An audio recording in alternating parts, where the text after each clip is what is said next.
الله وبركاته. الحمد لله وحده والصلاة والسلام على من لا نبي بعده. أما بعد فأعوذ بالله من الشيطان الرجيم. بسم الله الرحمن الرحيم. وَلَقَدْ أَوْحَيْنَا إِلَى مُوسَىٰ أَنْ أَسْرِ بِعِبَادِي فَاضْرِبْ لَهُمْ طَرِيقًا فِي الْبَحْرِ يَبَسًا لَا تَخَافُ دَرَكًا وَلَا تَخْشَىٰ فَأَتْبَعَهُمْ فِرْعَوْنُ بِجُنُودِهِ فَغَشِيَهُم مِّنَ الْيَمِّ مَا غَشِيَهُمْ وَأَضَلَّ فِرْعَوْنُ قَوْمَهُ وَمَا هَدَىٰ. صدق اللہ العلی العظیم وصدق رسولہ النبی الکریم ونحن على ذلك من الشاہدین والشاکرین. اللہم الہمنا رشدنا واعذنا من شرور انفسنا. اللہم وفقنا لما تحب وترضى من القول والفعل والنیہ. رب اشرح لي صدری ويسر لي امری واحلل عقدۃ من لسانی یفقهوا قولی. آمین یا رب العالمین. محترم حضرات، معزز سامعین، محترم خواتین، میری ماں اور بہنوں، ملی بھائیوں، پیارے بچوں، آج کی گفتگو کا عنوان ہے سورہ طٰہٰ 16واں پارہ. یہاں سے سورت کا 4تھا رکوع ہے اور پارے کا 13واں رکوع شروع ہو رہا ہے. آیت نمبر 76 تک بات ہو چکی تھی کہ جنت ان کا مقام ہے جنہوں نے اپنا تزکیہ کر لیا. حضرت موسیٰ علیہ السلام کا مقابلہ جادوگروں سے ہونے کے بعد بنی اسرائیل موسیٰ کے ساتھ ہو گئی اور قبطی فرعون کے ساتھ. جب دو گروہوں میں تقسیم ہو گئے تو اللہ نے یہاں سے ہجرت کا حکم دے دیا. یہاں سے یہ مضمون شروع ہو رہا ہے. وَلَقَدْ أَوْحَيْنَا إِلَى مُوسَىٰ، اور البتہ تحقیق ہم نے وہی بھیجا موسیٰ کی طرف. ان اسری، یہ کہ رات میں سفر کرو، بعبادی، میرے بندوں کے ساتھ. اسری امر ہے. سبحان الذی اسریٰ بعبدہ، سورہ بنی اسرائیل پارہ 15 میں دیکھا آپ نے. اسریٰ کے معنی رات کا سفر. دن کے سفر کے لیے لفظ اسریٰ نہیں آتا. اسریٰ یسری اسراؤن کے معنی رات میں سفر کرنا، اور جب اس کے ساتھ با آ جائے تو کسی کو ساتھ لے کے چلنا. میرے بندوں کو ساتھ لے کر چلو، یہ اللہ کا حکم آیا. حضرت موسیٰ علیہ السلام کو اب تک ہجرت کا حکم نہیں تھا. جیسا مکے میں 13 سال تک مشقتیں جھیلنے کے بعد جب لوگوں نے قتل کرنے کا پروگرام بنا لیا تو ہجرت کا حکم آ گیا.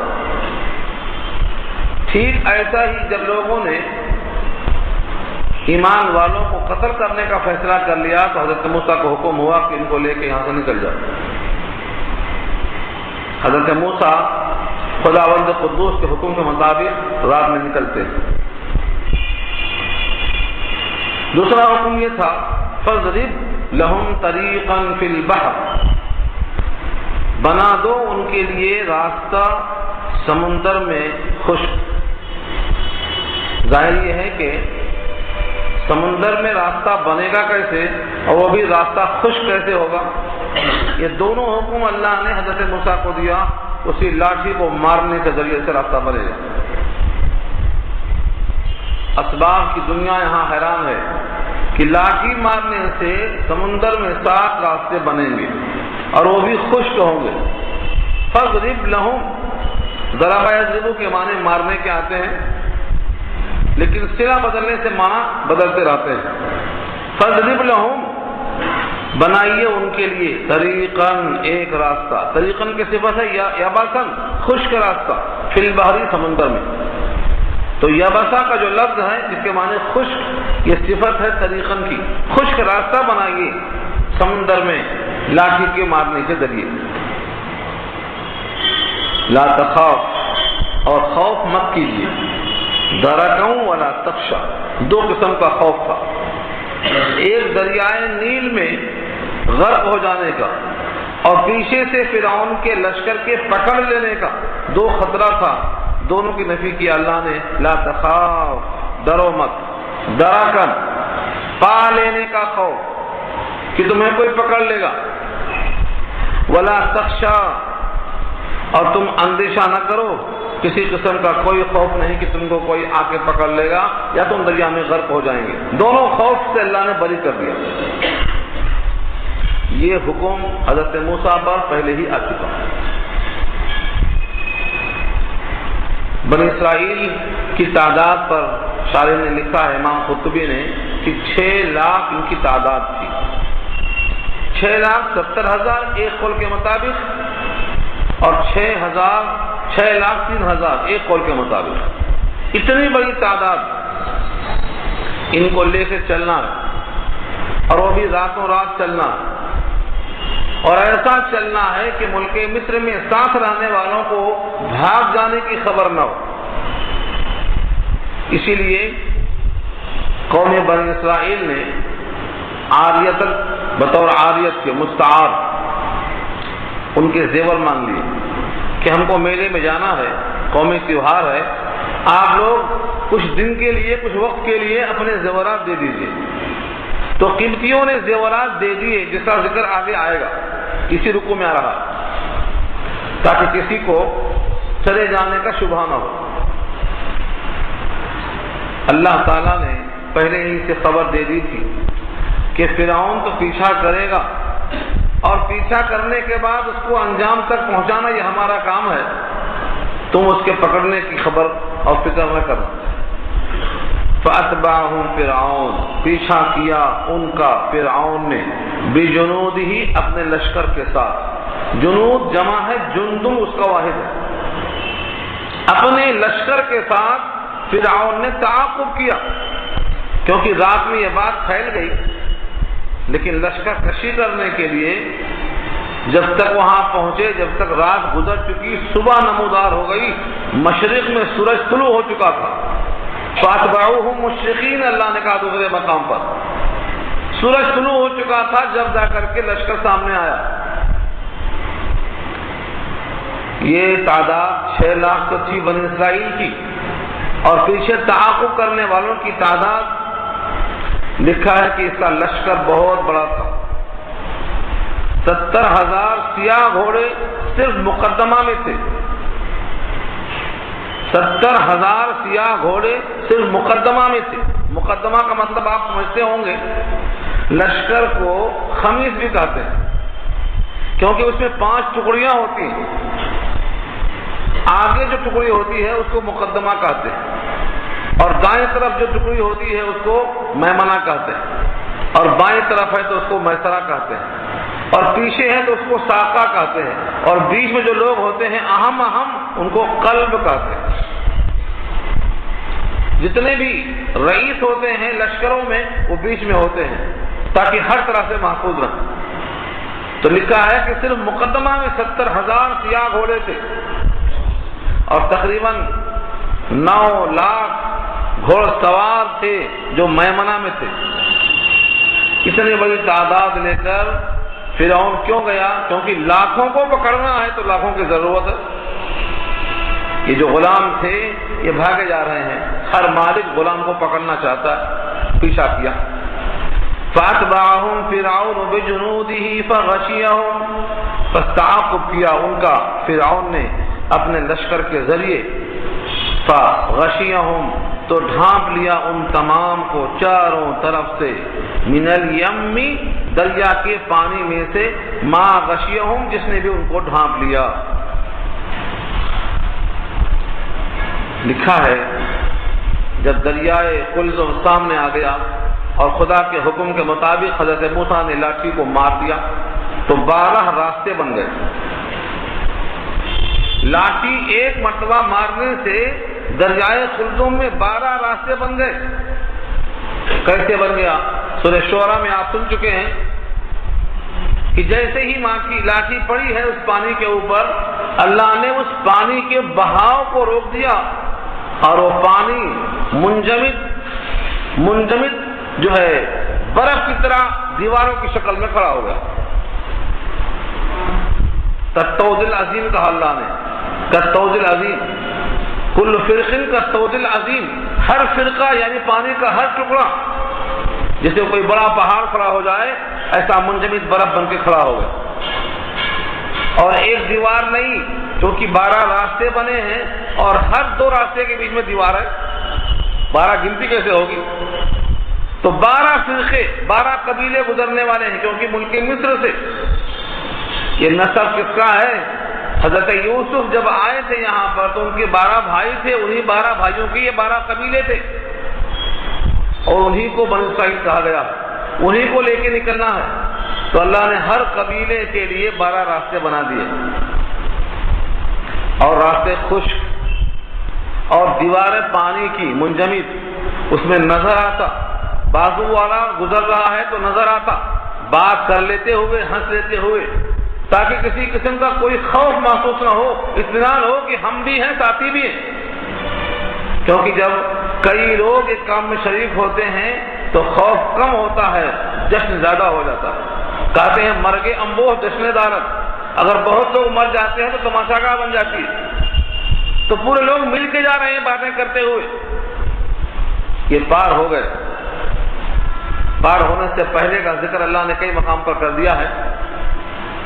قوم گھبرا گئی کہ موسیٰ ہم پکڑے گئے، انا لمدرکون، پیچھے دریا، سامنے دریا ہے اور پیچھے فرعون کا لشکر، ہم پکڑے گئے۔ حضرت موسیٰ نے کہا نہیں، اللہ میرے ساتھ ہے، راہ بتائے گا، راستہ بتا دیا، پار ہو گئے۔ جب فرعون کا لشکر پہنچتا ہے تو انہوں نے دیکھا کہ یہ دریا راستہ بنا کے بیٹھا ہوا، دیواریں منجمد برف کی طرح کھڑی ہوئی ہے، تو کچھ دیر کے واسطے سکتہ چھا گیا۔ لیکن فرعون نے اپنی قوم کے سامنے کہا یہ کوئی تعجب نہیں ہے، یہ میری حکومت کا دبدبہ، اس کا شوکت ہے، یہ کرشمہ میری حکومت کا۔ اللہ تعالیٰ نے جب کسی کی عقل کو ضائع کر دیا ہے تو کہتے ہیں نا، چراغ جب بجھنے لگتا ہے تو بھبکتا ہے، اور گیدڑ کی موت آتی ہے تو شار کی طرف بھاگتا ہے، اور چمٹی کا وقت ختم ہوتا ہے تو اس کو پر نکل جاتے ہیں۔ یہ اتنا اندھا ہو گیا ہے، کہتا ہے یہ میری حکومت کا کرشمہ ہے کہ دریا راستہ دے چکی ہے۔ نہ آؤ دیکھا نہ تاؤ دیکھا، سب اس میں گھس گئے۔ 9 لاکھ گھوڑ سوار دریائے قلزم میں اتر گئے، اور جیسے وہ لوگ اندر اتر گئے، اللہ نے یہاں فرمایا فغشیہم، ڈھانپ لیا ان کو۔ وہی برف بنا ہوا جو پانی تھا، منجمد تھا، پھر سیال ہو گیا، پھر بہنے لگا، جس کے حکم سے رک گیا تھا اسی کو حکم دینے لگا۔ سورہ کہف میں بھی دیکھا ہوگا آپ نے، خضر کی مچھلی تلی ہوئی بھنی ہوئی جب جاتی ہے پانی میں تو سرنگ بن جاتا ہے پانی میں۔ کیسے بن گیا؟ وہ پانی وہاں پر رک گیا، اس کا بہاؤ رک گیا تو سرنگ بن گیا، جہاں تک مچھلی گئی سرنگ بنتا چلا گیا۔ سورہ کہف میں دیکھ لیا آپ نے۔ تو یہ اللہ کی قدرت ہے، اللہ کا حکم مخلوق پر چلتا ہے۔ ہم اور آپ یہ سمجھنے سے قاصر ہیں کہ اللہ کا حکم یہ پانی بھی سمجھتا ہے، دریا بھی سمجھتی ہے۔ اللہ تعالیٰ کا حکم ساری کائنات پر نافذ ہوتا ہے۔ بندے کو یہ شعوری ایمان حاصل ہو جائے تو اس کی اطاعت میں جذبہ بڑھ جائے۔ فاتبعہم فرعون نے پیچھا کیا اپنے لشکر کے ساتھ، فغشیہم، ان کو ڈھانپ لیا، من الیمی، دریا کا پانی، ما غشیہم، جو اس نے ڈھانپ لیا، مطلب مکمل چھا گیا۔ اللہ فرماتے ہیں وَأَضَلَّ فِرْعَوْنُ قَوْمَهُ وَمَا هَدَىٰ، فرعون نے اپنی قوم کو گمراہ کر دیا، بری راہ دکھلایا، وَمَا هَدَىٰ، نیک راستہ نہیں دکھلایا۔ جیسے سورہ مومن میں کہا تھا، فرعون کا قول نقل کیا ہے رب کریم نے کہ وہ کہتا تھا وَمَا أَهْدِيكُمْ إِلَّا سَبِيلَ الرَّشَادِ، میں تم کو رہنمائی کرتا ہوں بڑے عمدہ راستے کی۔ یہ کیا عمدہ راستہ ہے کہ پوری قوم ڈوب گئی، نہ دنیا ملی نہ آخرت ملی۔ یہاں غرق ہوئے اور وہاں حرق ہوئے، یہاں ڈوبنے کا عذاب وہاں جلنے کا عذاب۔ اسی کو کہا گیا ہے کہ فرعون نے اپنی قوم کو گمراہ کیا، راستہ صحیح نہیں بتایا۔ دریا پار ہونے کے بعد جب اطلاع ملی کہ فرعون مع لشکر کے ڈوب گیا، وہ کیسا ڈوبا، ڈوبتے ہوئے کیا کہا، یہ دونوں باتیں سورہ یونس پارہ 11 میں آ چکی ہیں۔ جب فرعون ڈوبنے لگا تو کہنے لگا کہ میں ایمان لایا موسیٰ کے رب پر۔ حضرت موسیٰ کے رب پر کیوں کہا؟ اب تک تو خود کو رب کہلواتا تھا، اب کہتا ہے کہ میں موسیٰ کے رب پر ایمان لایا، ہارون کے رب پر ایمان لایا۔ آمنت بھی بنو اسرائیل، جس پر بنو اسرائیل ایمان لائے اس پر میں ایمان لایا۔ الآن اللہ نے کہا دیا الآن، اب لایا ایمان، اب تیرا وقت ختم۔ الآن وقد عصیت من قبل وکنت من المفسدین، یہ سورہ یونس کے الفاظ ہیں۔ تو فساد کرتا رہا، تیرا غرغرہ موت کا وقت آ گیا، اب تیرا ایمان قابل قبول نہیں۔ پوری قوم ڈوب گئی۔ بعض لوگوں کو شبہ ہوا کہ مر گیا یا کہیں تیر کے نکل گیا، کیونکہ لوگ جس سے بڑے خوفزدہ ہوتے ہیں دور سے دیکھتے ہیں، یقین نہیں آتا فلاں صاحب کے مرنے کا۔ لکھا ہے ابو جہل جب مر گیا تو لوگوں نے دور سے پتھر پھینک کے دیکھا مرا ہے کہ نہیں مرا ہے۔ شیر جب مر جاتا ہے تو لوگ پتھر پھینک کے دیکھتے، قریب نہیں آتے۔ فرعون مرا ہے کہ بچ گیا ہے؟ اللہ نے اس کے مرنے کو ظاہر کرنے کے لیے اس کا جسم حکم دیا سمندر کو کہ نکال کے باہر پھینک دے۔ سورہ یونس میں الفاظ ہیں فَالْيَوْمَ نُنَجِّيكَ بِبَدَنِكَ لِتَكُونَ لِمَنْ خَلْفَكَ آیَةً، جتنے لوگ بعد میں آئیں گے ان کے لیے تو نشانی بنے گا، عبرت کی، عبرت گاہ بنے گا۔ اس لیے اللہ نے تیرے جسم کو آج بچا لیا۔ بہہ گیا ہوتا، مچھلی کھا گئی ہوتی، مگرمچھ کھا گیا ہوتا تو مرا کہ نہیں مرا؟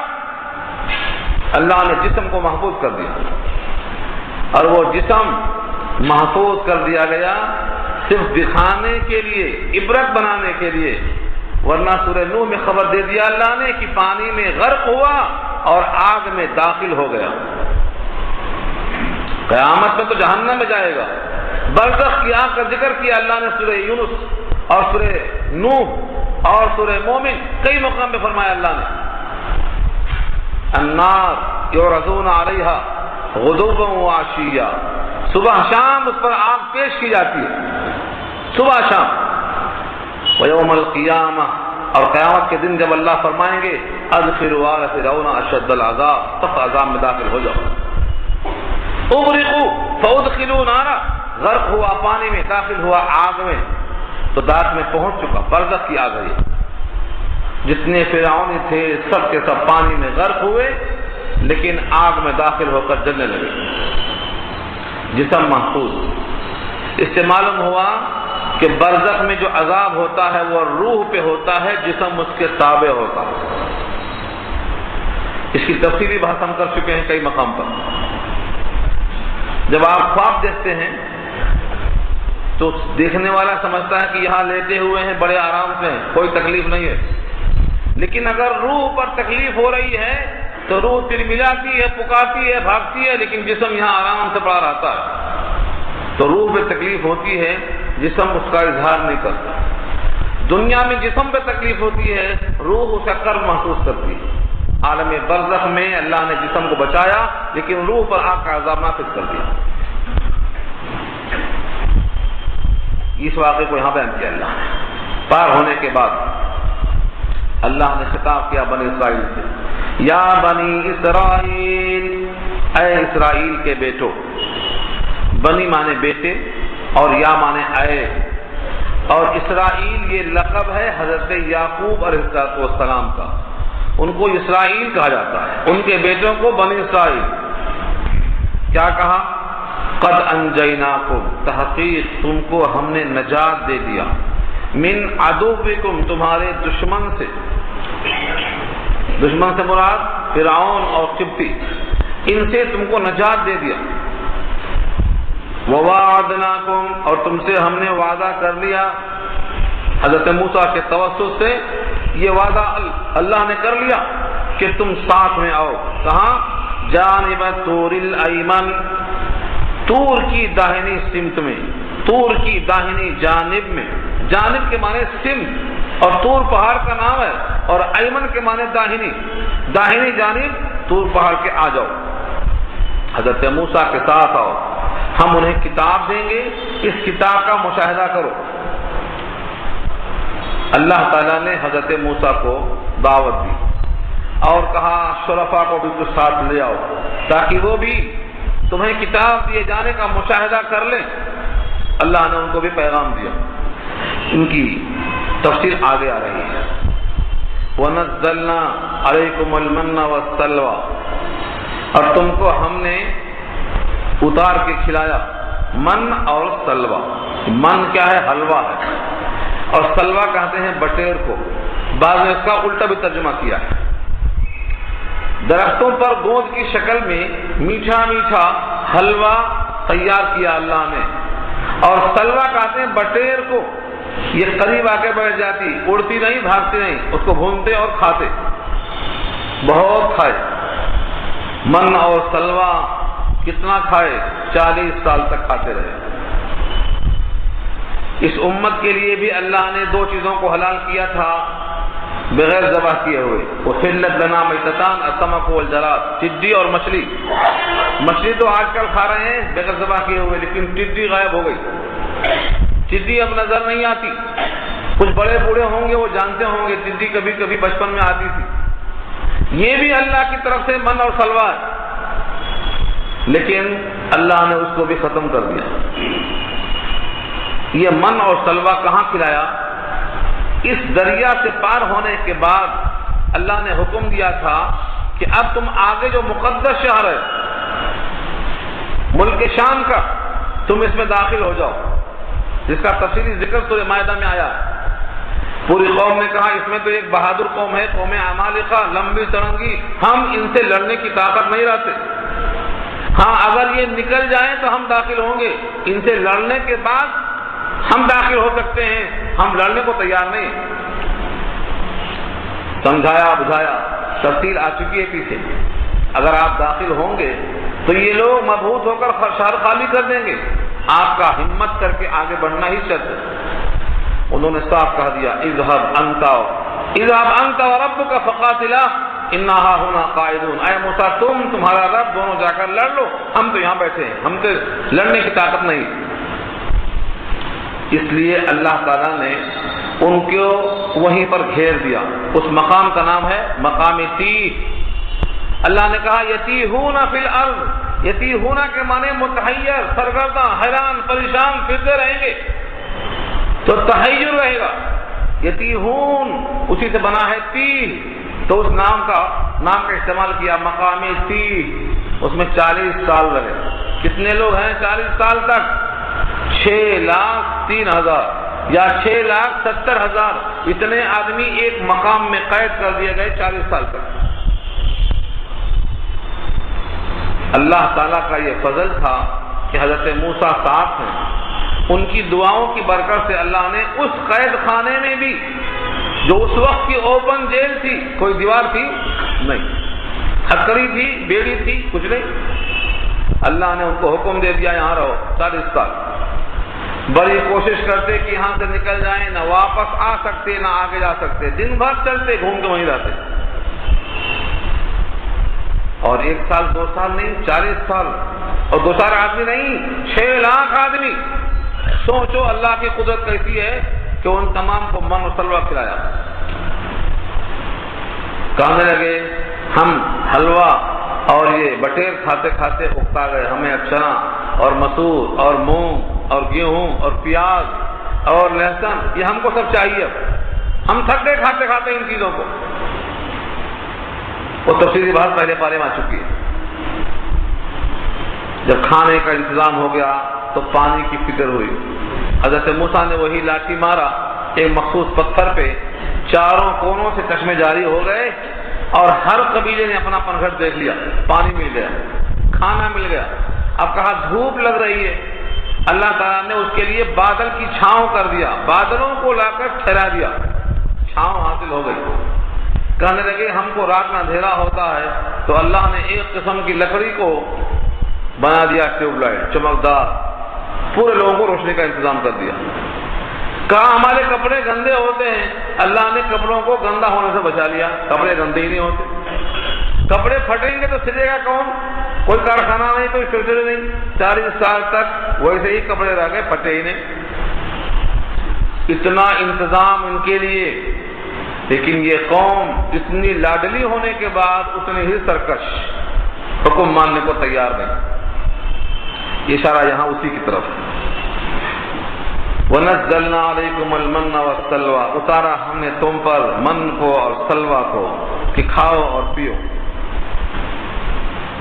کُلُوا مِن طَیِّبَاتِ مَا رَزَقْنَاکُمْ، کھاؤ ان پاکیزہ اور نفیس چیزوں میں سے، ما رزقناکم جو تم کو ہم نے دی ہے،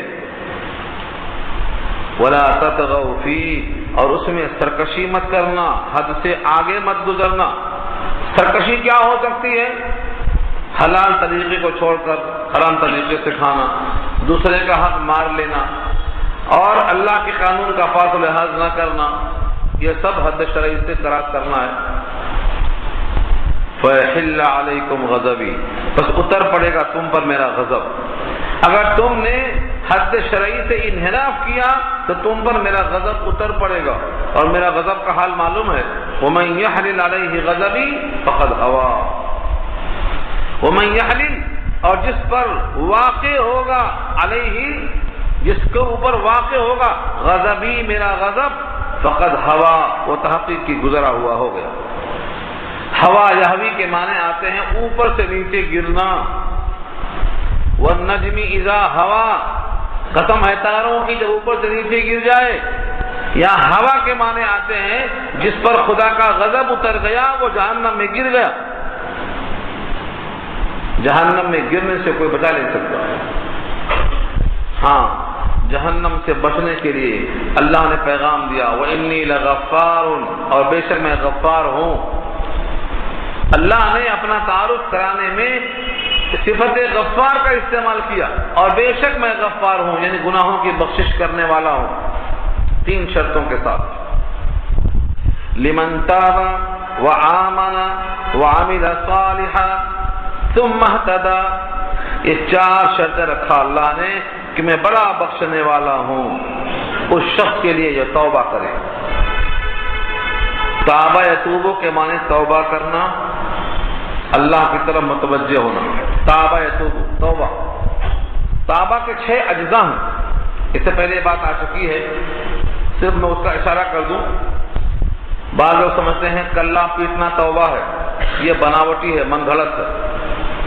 بعض سمجھتے ہیں کہ سجدے میں پڑ گئے تو توبہ ہو گئی۔ بعض سمجھتے ہیں اپنے تئیں کچھ طے کر لیا ہے، ایسا کر لیں تو توبہ ہو گئی۔ توبہ کے 6 اجزاء ہیں، ان کے بغیر توبہ نہیں ہوتی۔ توبہ یتوبو کے معنی آتے ہیں اللہ کی طرف متوجہ ہونا، اس کیفیت کے ساتھ کہ جو عمل کیا ہے میں نے یہ غلط ہے، میں اس پر نادم اور شرمندہ ہوں۔ تو ایک تو اس کام کو غلط سمجھنا، اس پر شرمندہ ہونا، آئندہ سے یہ غلطی نہیں ہوگی اس کا عزم اور پختہ ارادہ ہونا، کسی کا حق ہے تو اس کو واپس دے دینا، وہ مر چکا ہے تو ورثہ کے حوالے کرنا، ورثہ بھی معلوم نہیں ہے تو اللہ کے کھاتے میں جمع کر دینا۔ یہ 6 اجزاء، تب جا کے وہ توبہ ہے۔ تو پہلی شرط کیا رکھا اللہ نے؟ بے شک میں غفار ہوں، بخشش کرنے والا ہوں اس شخص کے لیے جو توبہ کرے۔ نمبر 2، وآمن، اور ایمان لائے، یقین کرے، اللہ کے ذات میں صفات میں یقین کرے، شک پیدا نہ ہو، اللہ قادر ہے، قدیر ہے، ہر چیز کرنے پر قادر ہے، اس میں شک نہ ہو۔ اللہ کے جتنے صفات ہیں کسی میں شک نہ ہو، تو یہ ایمان لانا۔ ایمان لانے کی تعریف لکھا ہے ہمارے محدثین نے، جمیع ما جاء بہ الرسول صلی اللہ علیہ وسلم، وہ تمام باتیں جو اللہ کے رسول بحیثیت رسول کے لائے ہیں ان تمام کو مان لینا، یہ ایمان ہے۔ ان میں سے کچھ مانیں گے کچھ نہیں مانیں گے، تو یہ ایمان نہیں ہے۔ ایمان کی تعریف ہے جمیع ما جاء بہ الرسول، وہ تمام باتیں جو رسول اللہ لے کے آئے ہیں ان پوروں کو ماننا۔ وہ تفصیل ہے ایمان مفصل میں، اور اجمال ہے ایمان مجمل میں۔ یہ دونوں چیزوں کو ماننا ہے، تسلیم کرنا ہے۔ اللہ فرماتے ہیں تیسری شرط کیا ہے؟ وعمل صالحا، اور عمل صالح ہو۔ عمل مانے کام، صالح مانے عمدہ۔ عمل جس طرح ہاتھ سے ہوتا ہے، زبان سے ہوتا ہے، دل سے بھی ہوتا ہے۔ دل کا عمل کیا ہے؟ یقین کرنا اور شرک سے، گناہوں سے اپنے آپ کو پاک رکھنا۔ دل کو بھی کبر سے، عجب سے، گھمنڈ سے دور رکھنا، یہ دل کا بھی عمل ہے۔ بدن کے ہر اجزاء کچھ نہ کچھ کام کرتے ہیں۔ آپ بدگمان ہو گئے تو بدگمانی کس کا عمل ہے؟ قلب کا، یہ گناہ ہے، عمل صالح نہیں ہے۔ یہ دوسروں کو حقیر سمجھ کر خود کو بڑا سمجھنا، یہ دل کا عمل ہے، یہ غیر صالح ہے، اس پر اجر نہیں ملے گا۔ تو عمل صالح کا مطلب یہ ہے اللہ کے حکم کے مطابق ہو، سید الانبیاء کے طریقے کے مطابق ہو، اس پر اللہ سے اجر ملنے کی امید ہو، وہ عمل صالح ہوتا ہے۔ 3 کام ہو گئے، چوتھا کام کیا ہے؟ ثم اہتدی، پھر اسی پر قائم رہے۔ ایسا نہیں کہ شام کو توبہ کیا تھا پھر صبح جاری، جب بھی چاہا توبہ کر لیا، اگلا کام پھر جاری۔ رند کے رند رہے، ہاتھ سے جنت نہ گئی، تو جب چاہا توبہ کر لیا، جب چاہا شروع کر دیا نہیں۔ ثم اہتدی، پھر اسی پر قائم رہا۔ کب تک قائم رہے گا؟ سورہ ہجر میں اللہ نے فرمایا ہے یہاں تک کہ موت آ جائے، یہاں تک کہ یقین آ جائے، موت آنے کے دن تک اسی پر قائم رہے، تب جا کر کے اللہ نے فرمایا کہ 4 شرطیں آئی ہیں تو میں غفار ہوں، بڑی بخشش کرنے والا ہوں۔ یہ درمیان کا ٹکڑا آیا عام لوگوں کو، انسانوں کو سمجھانے کے لیے۔ پھر یہاں پر وہی بات لوٹ کے آ رہی ہے کہ حضرت موسیٰ کو اللہ نے بلایا تھا کوہ طور کی داہنے جانب میں، اور کہا تھا کچھ لوگوں کو اور لائیے ساتھ میں، تاکہ وہ بھی تورات کے دیے جانے کا مشاہدہ کر لیں۔ حضرت موسیٰ پوری قوم کو باخبر کر دیے، حضرت ہارون کو اپنا نائب بنا دیے، اور خود جلدی جلدی آگے چل دیے۔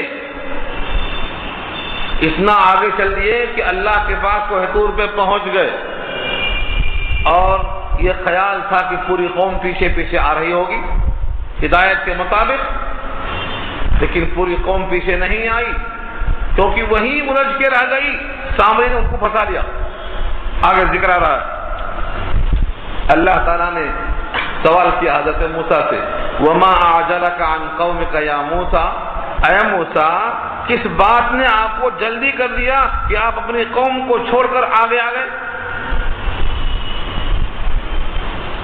اللہ تعالیٰ نے یہ سوال کیوں کیا؟ بلایا تھا تورات کے لیے، تورات دے دیا ہوتا؟ نہیں، سوال کیا، حالانکہ اللہ کو خوب معلوم ہے کہ پوری قوم کہاں ہے اور موسیٰ جلدی کیوں آئے، اللہ کو ہر چیز کا علم ہے، لیکن اظہار مقصد ہے کہ آپ رسول ہیں، آپ ان کے داعی ہیں، آپ ان کے نگران ہیں، آپ ان کو چھوڑ کر جلدی جلدی چلے آئے، اور قوم کا حال تو یہ ہے کہ وہ پورے کے پورے فتنے میں پڑ گئے، بچڑے کی پرستش میں لگ گئے۔ داعی کو ہمیشہ پیچھے پیچھے رہنا چاہیے۔ جب قوم لوط کو عذاب کی خبر دی گئی، حضرت لوط پیغمبر تھے، اللہ نے ان سے کہا کہ پوری قوم کو آگے بھیجو اور خود ان کے پیچھے چلو، تاکہ ایک بھی پلٹ کر دیکھنا نہ پائے عذاب کی طرف۔ وَاتَّبِعْ أَدْبَارَهُمْ، ان کے پیچھے پیچھے آپ رہو۔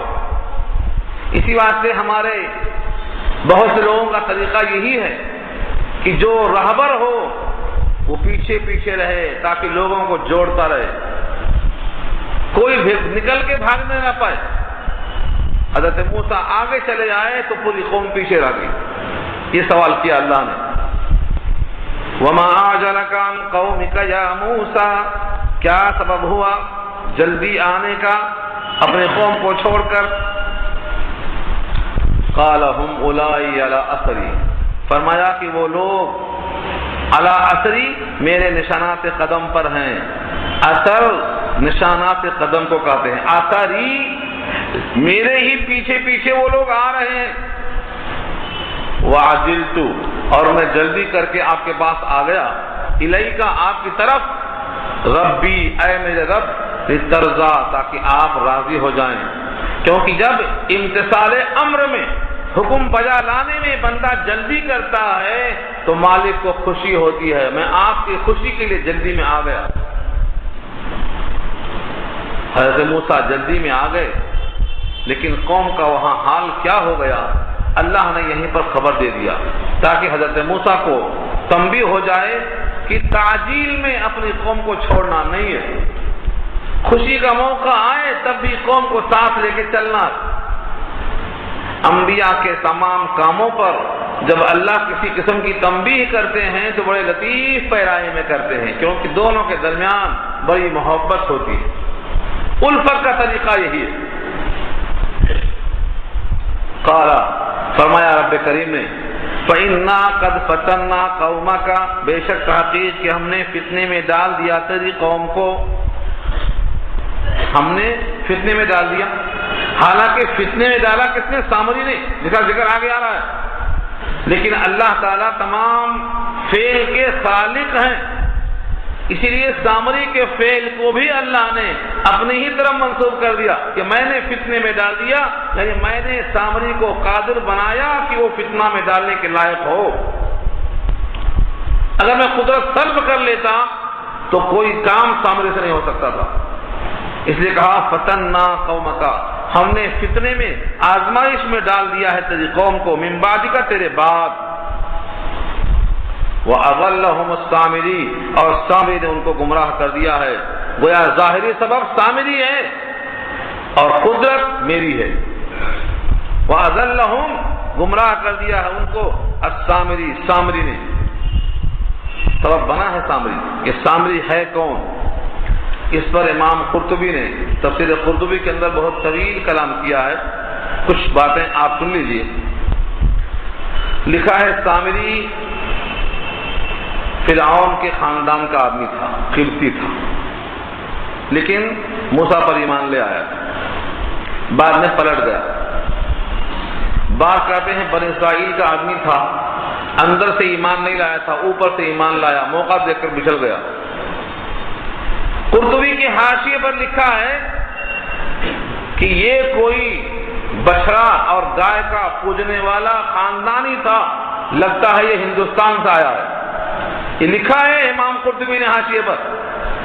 ہندوستان کے بچڑا اور گائے کی پرستش کرنے والوں میں سے تھا جس نے موقع دیکھ کر بچڑے کو خدا بنا کر ٹھہرا دیا. تو سامری کون ہے؟ سامری کا اصل نام ہے موسیٰ ابن ظفر. موسیٰ ابن ظفر یہ بھی ہے، دونوں کا نام موسیٰ ہے. وہ موسیٰ بنی اسرائیل ہیں جو پیغمبر ہیں، اور یہ موسیٰ ابن ظفر ہیں جو سامری بن گئے. جس سال قتل کا فیصلہ تھا فرعون کی طرف سے، موسیٰ بن ظفر پیدا ہوئے. ان کی والدہ کو فکر ہوئی کہ اپنی آنکھوں کے سامنے مرتا ہوا دیکھ کر دل تلملائے گا، بہتر تو یہی ہے کہ کیا کیا جائے، اس کو کسی جنگل میں، کسی غار میں ڈال دیا جائے. ان کی ماں نے چپکے سے ایک جنگل میں پہنچ کر غار میں رکھ دیا، اوپر سے گھاس پھوس ڈال دیا.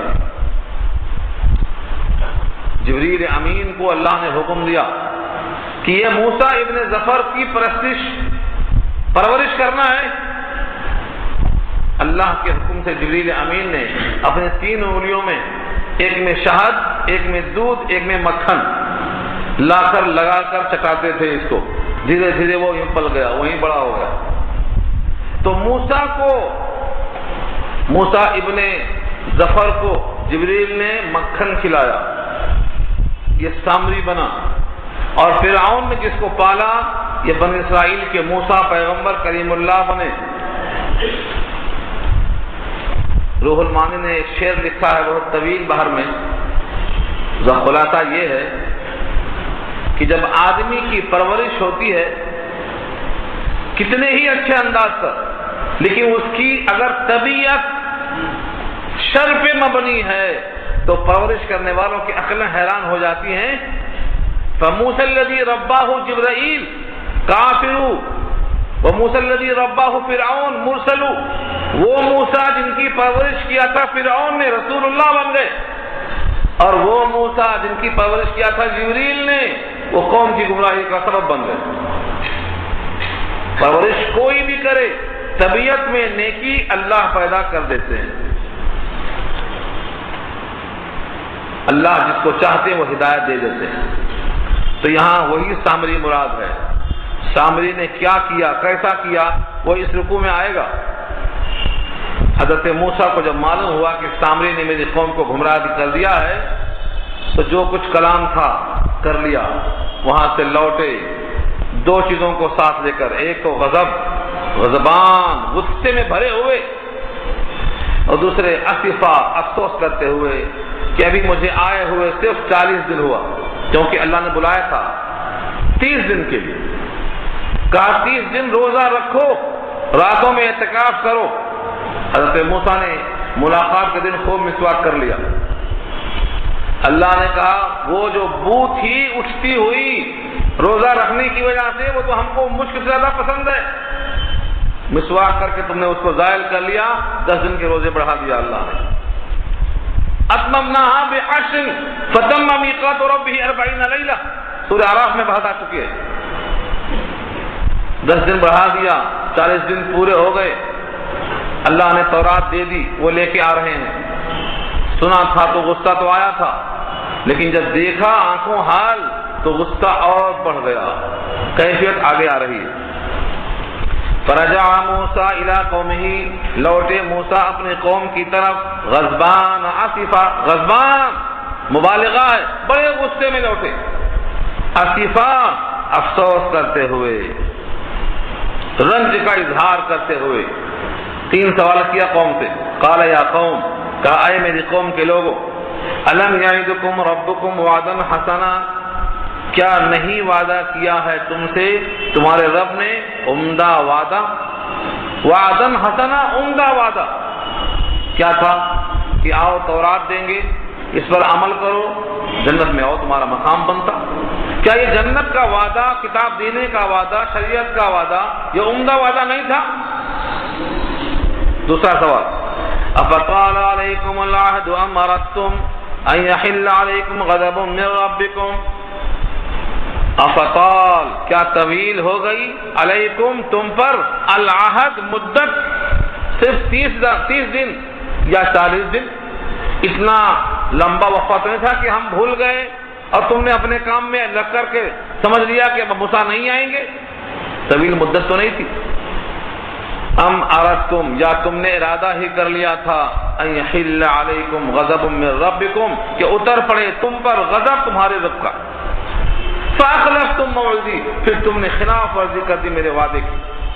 3 میں سے ایک ہونا چاہیے، یا تو رب کا وعدہ عمدہ نہیں، یا تو مدت بہت طویل ہو گئی تم برداشت نہیں کر سکے، یا پھر تم نے جان بوجھ کے مخالفت کر کے خدا کے غضب کو دعوت دے دی ہے.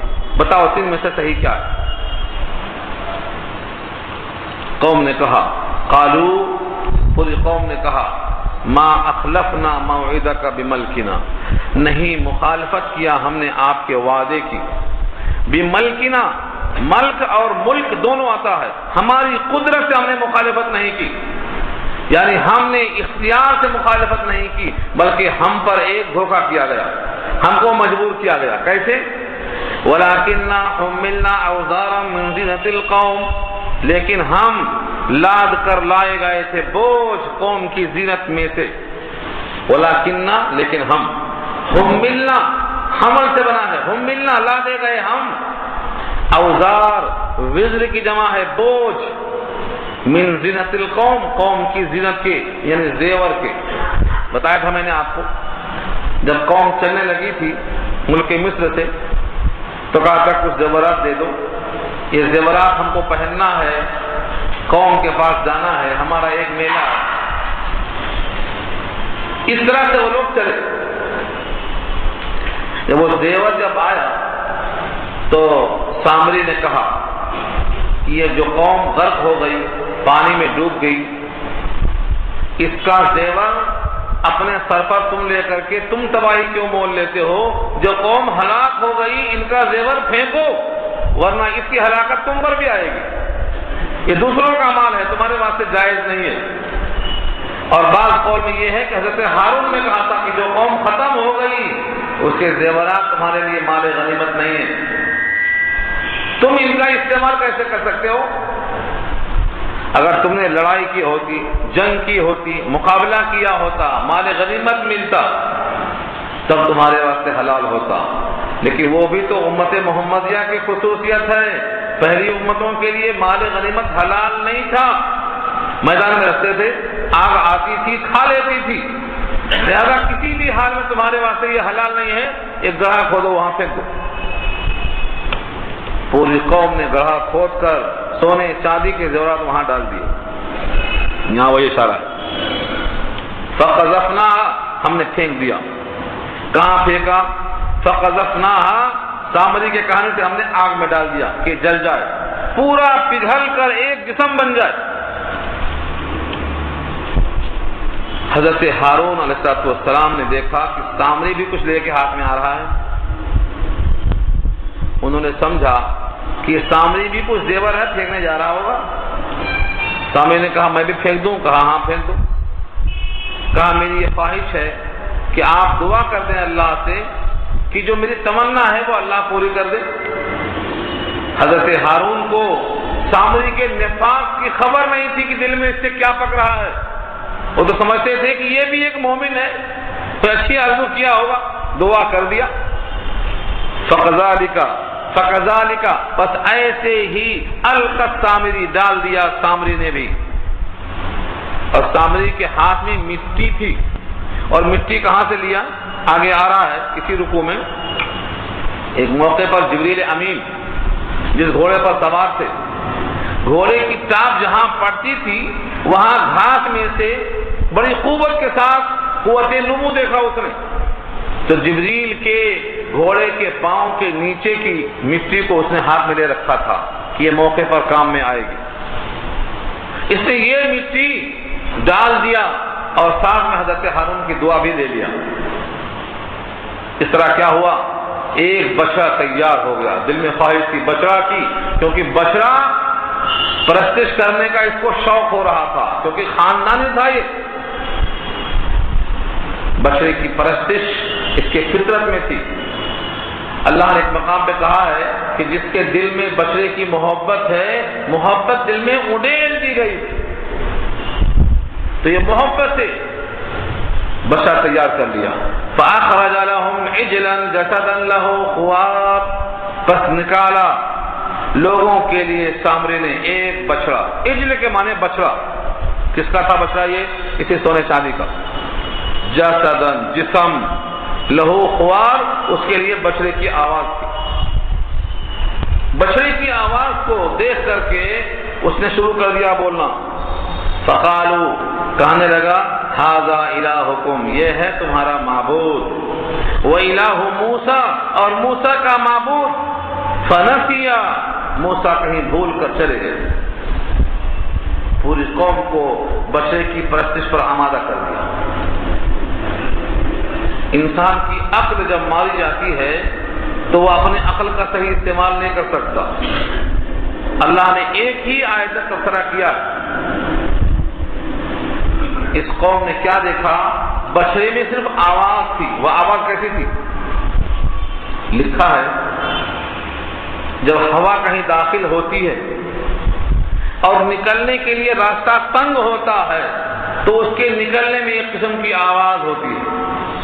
آپ کھانا کھاتے ہیں، کھانا کھاتے ہوئے لقمے کے درمیان کچھ نہ کچھ ہوا بھی آ جاتی ہے، اور جب ہوا یہ نکلتی ہے تو ہلکی سی آواز بھی نکلتی ہے مخرج کی تنگی کی وجہ سے۔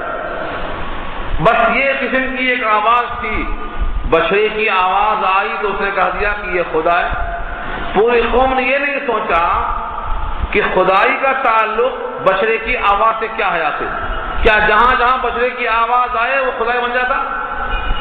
یہ کسی کو دماغ میں نہیں آیا کہ خدائی اور چیز ہے، بچڑے کی آواز اور چیز ہے۔ اللہ تعالیٰ نے جب کسی قوم کی ہدایت کا فیصلہ کیا ہے تو راستہ بھی کھل جاتا ہے، عقل بھی کام کرتی ہے۔ اللہ نے ہوا سے پیغام دیا، دیکھو افلا یرون، کیا وہ لوگ دیکھتے نہیں، کیا وہ لوگ سمجھتے نہیں، اللہ یرجعوا الیہم قولا، کہ وہ بچڑا ان کی طرف بات کا جواب دینے پر قادر نہیں، لا یرجعوا نہیں لوٹاتا ہے، الیہم ان کی طرف قولا کوئی بات، جب بچڑا ان کی طرف بات کا جواب دینے پر قادر نہیں ہے تو ایک محض آواز ہے، اس کا خدا سے تعلق کیا ہے؟ اسے خدا کیسے مان لیا؟ اور جو جواب دینے پر قادر نہیں ہے وہ نفع نقصان پر کیا قادر ہوگا؟ جو آپ سے سوال جواب نہیں کر سکتا، آپ سے بات چیت نہیں کر سکتا، وہ بھلا خدائی پر قادر کیسے ہو سکتا؟ وَلَا يَرْجِعُوا اللہ يَرْجِعُوا إِلَيْهِمْ قَوْلًا، کہ وہ بات نہیں کرتا، بات کا جواب نہیں دیتا، وَلَا يَمْلِكُ لَهُمْ اور مالک نہیں ہوتا ان کے لیے، ضَرًّا وَلَا نَفْعًا، ضرر کا مالک، نفع کا مالک، جو بات کا جواب دینے پر قادر نہیں وہ ضرر کا بھی مالک نہیں، نفع کا بھی مالک نہیں۔ یہاں سے ہمارے علاقے میں آپ دیکھتے ہوں گے بہت سے لوگ نفع اور ضرر دو چیزوں کو دھیان میں رکھتے ہیں۔ سانپ کی پوجا کیوں؟ اس میں ضرر ہے۔ گائے کی پوجا کیوں؟ اس میں نفع ہے، دودھ ہے۔ تو جہاں بھی نفع دیکھا جھک گئے اور جہاں دیکھا نقصان ہے وہاں بھی جھک گئے۔ اللہ فرماتے ہیں یہ نفع اور نقصان جھکنے کا ذریعہ جو بناتے ہیں ان کی کوتاہ عقل یہ نہیں دیکھتی کہ ان میں نفع کس نے رکھا، اس میں نقصان کس نے رکھا۔ دودھ میں نفع نظر آیا لیکن دودھ کے ایک طرف گوبر اور ایک طرف خون، بیج میں سے دودھ نکالنے والا وہ قادر مطلق ان کو نظر نہیں آیا۔ سانپ میں زہر پیدا کرنے والا خالق نظر نہیں آیا۔ تو دنیا والوں نے نفع نقصان تو دیکھا لیکن کسی بھی مخلوق میں یہ نفع نقصان کی قوت دینے والا رب کون ہے یہ نظر نہیں آیا۔ اس واسطے لوگ مخلوق کی پوجا میں لگے ہوئے ہیں۔ جس دن معلوم ہو جائے گا کہ ان کا ایک خالق ہے اور ان تمام کا ایک ہی خالق ہے، وہی حقدار ہے بندگی کا، تو سب کی سجدہ گاہیں خود بخود ایک ہو جائیں گی۔ یہ بتانے